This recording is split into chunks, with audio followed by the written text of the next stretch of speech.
Hello friends, welcome back to our channel. আমি রিম্পা চলে এসেছি তোমাদের সাথে নতুন আরও একটা ভিডিও নিয়ে। আজ সকালে উঠেছিলাম খুব তাড়াতাড়ি, তবে ঘর বিছানা কিছুই পরিষ্কার করে যাওয়া হয়নি, কারণ সকালে আমার টিউশন ছিল। আর এখন বেলা 12টা বাজে। আমি এখন বিছানা টিছানা ভালো মতন পরিষ্কার করে নিচ্ছি। সকালে টিউশন থাকলে সেরকমভাবে কিছুই পরিষ্কার করার মতন সময় থাকে না।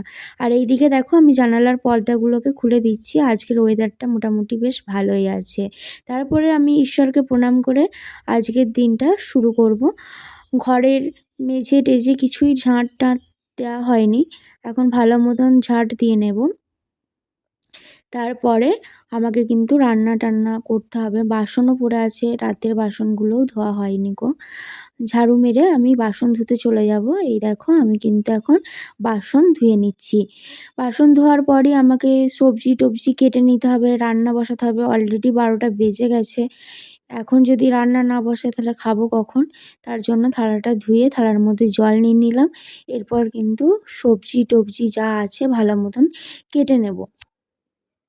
আজকে বেশি কিছু রান্না করব না, ওই দুটো ডিম আছে, ডিম দিয়ে আলু দিয়ে একটু ঝোল করব আর সাদা ভাত করব।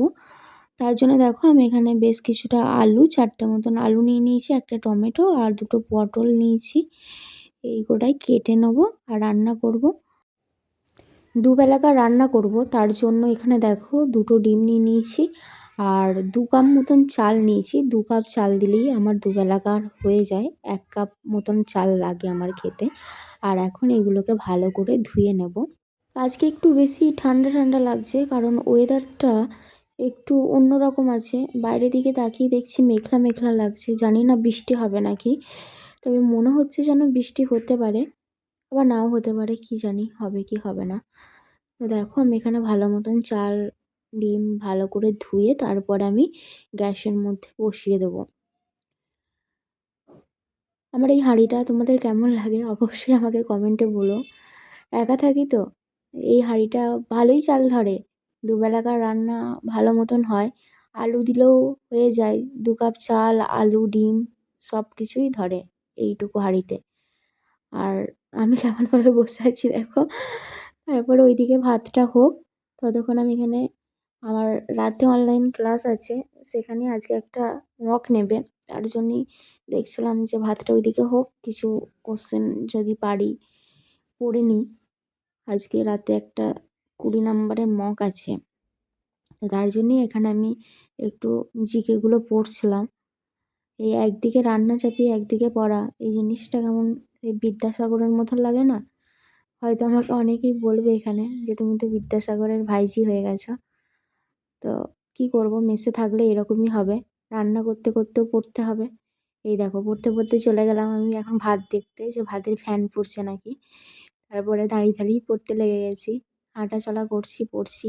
এইভাবেই কিন্তু আমি মেসের জীবনটাকে কাটাচ্ছি। কখনো খেতে খেতে উঠে যেতে হয়, কখনো রান্না করতে করতে পড়তে হয়। তো দেখো, চলে এসেছি আবার রান্না করতে। দুটো ডিম তুলে নিলাম, ভালো করে ডিমটাকে এবার ছাড়িয়ে নেব। এই ডিম ছাড়াতে আমার বেশ ভালো লাগে যদি খোসাটা সম্পূর্ণভাবে ওঠে। আর এক এক সময় কি হয়, ছাড়াতে গিয়ে ডিমটা ভেঙে ভেঙে যায়, কেমন সে ইঁদুরে খাওয়ার মতন হয়ে যায়, তখন কিন্তু মোটেও ভালো লাগে না। তো খুব গরম লাগছে, তার জন্য এখানে একটু জল দিয়ে নেব। দেখো, বোতল নিয়ে বসে পড়েছি। তো ডিমগুলো ভালো মতনই আমি ছাড়িয়ে নিলাম। ডিম ছাড়াতে মোটামুটি ভালোই লাগে, বললাম তো, যদি ভালোভাবে ওঠে তবেই ভালো লাগে, তা না হলে নয়। এরপর ভাত আমার হয়ে গেছে, ভাত নামিয়ে দেব। কড়াই চাপিয়ে নিয়েছি, এবার কড়াই গরম হয়ে গেলে সরিষার তেল দিয়ে নেব। ভালো করে এটাকে একটু নেড়ে নেব। তেলটা গরম হয়ে গেলেই আমি এর মধ্যে এই ডিম দুটোকে দিয়ে নেব। রান্না করতে করতে জল টেস্টটাও পেয়ে গেছে। কী যে করি আমি। এবার তেল গরম হয়ে গেছে, এবার ডিম দুটো দিয়ে দেবো। ওরে বাবারে, ডিম দেওয়ার সাথে সাথেই কিন্তু সে কালি ফটকা ফোটার মতন ফুটছিল। ডিমে মনে হয় জল ছিল, তেলে তিতি চড়বড় করে ফুটতে লেগে গেছে। আমি ছুটে চলে গেছি, ডিম কোটা ভেজে তুলে নিয়ে এখানে যে পটল কোটা ছিল, পটল কোটাও দেখো ভালো মতন ভেজে নেব। তারপরেই ওই তেলের মধ্যেই বেশ কিছুটা পেঁয়াজ দিয়ে নেব। পেঁয়াজ কোটাকেও একটু ভালো মতন ভেজে নেব।